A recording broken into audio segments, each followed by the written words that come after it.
নমস্কার বন্ধুরা, চলে এসেছি তোমাদের সাথে পনিরের একটি রেসিপি শেয়ার করতে। তো চলো দেখে নেওয়া যাক রেসিপিটা।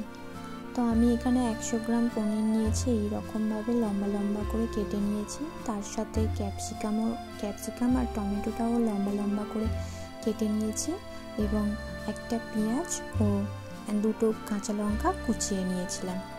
তো প্রথমে কড়াইতে তেল গরম করে, সাদা তেল গরম করে পনিরগুলোকে আমি লাল লাল করে ভেজে নেব, হালকা লাল করে ভেজে নেব।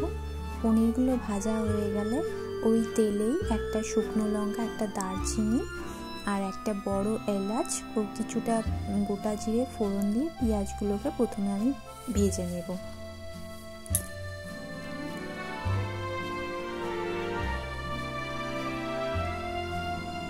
পেঁয়াজগুলো একটু নাড়াচাড়া করে নিয়ে ওতে দিয়ে দেব লাল লঙ্কার গুঁড়ো, দিয়ে আর একটু ভালো করে নাড়িয়ে চাড়িয়ে নিয়ে দিয়ে দেব কাঁচা লঙ্কা, কুচিয়ে রাখা কাঁচা লঙ্কাগুলো ওর মধ্যে দিয়ে দেব। পেঁয়াজটাকে সিদ্ধ করার জন্য সামান্য একটু জল দিয়ে আবারও কষাতে থাকবো।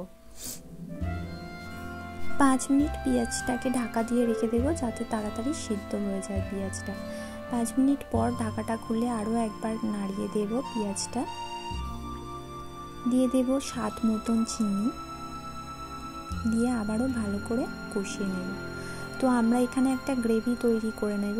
তার জন্য আমরা এখানে 15-16টা চীনাবাদাম নিয়েছি 10-12টার মতন কিশমিশ এবং 2 চামচ টক দই দিয়ে ভালো করে মিক্সিতে ব্লেন্ড করে নেব।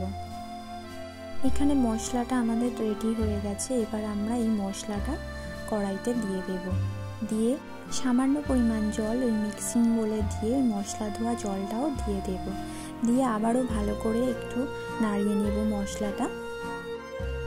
একটা জিনিস বলতে মিস্টেক হয়ে গেছে, লবণটা কিন্তু আমি পেঁয়াজ ভাজার সময় দিয়ে দিয়েছিলাম। সরু সরু করে কেটে রাখা ক্যাপসিকাম ও টমেটোগুলো দিয়ে দেব। তারপর আমি এখানে জল অ্যাড করব। জলটা আপনাদের পছন্দ অনুযায়ী আপনারা অ্যাড করবেন। দেন 5 মিনিটের জন্য আমরা গ্রেভিটাকে চাপা দিয়ে ফুটতে দেব যাতে ক্যাপসিকাম ও টমেটোটা সিদ্ধ হয়ে যায়। 5 মিনিট পর টমেটো ও ক্যাপসিকামটা সিদ্ধ হয়ে গেলে আমরা ভেজে রাখা পনিরটা একে একে দিয়ে দেব।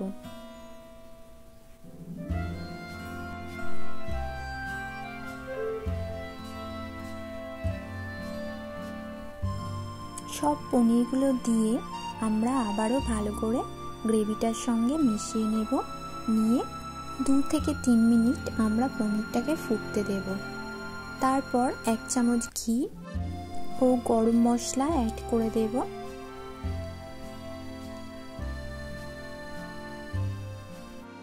ঘি ও গরম মশলাটা মিশিয়ে নিয়ে আমরা কিছুটা পরিমাণ কাসৌরি মেথি এখানে অ্যাড করে দেব। কাসৌরি মেথিটা অপশনাল, তবে আমি এখানে ব্যবহার করেছি। পনিরে একটু কাসৌরি মেথি দিলে ওর স্মেলটা কিন্তু অসাধারণ লাগে। তো আমরা এগুলো অ্যাড করে দিয়ে 5 মিনিট একটু চাপা দিয়ে রেখে দেব যাতে ঘি, গরম মশলা ও কাসৌরি মেথির গন্ধটা পনিরের মধ্যে ভালোভাবে ঢুকে যায়। তো আজকের রেসিপিটা যদি ভালো লেগে থাকে অবশ্যই লাইক, কমেন্ট ও সাবস্ক্রাইব করে পাশে থাকবেন। আর দেখা হচ্ছে নতুন আরও একটি রেসিপি নিয়ে। আজকের মতন টাটা।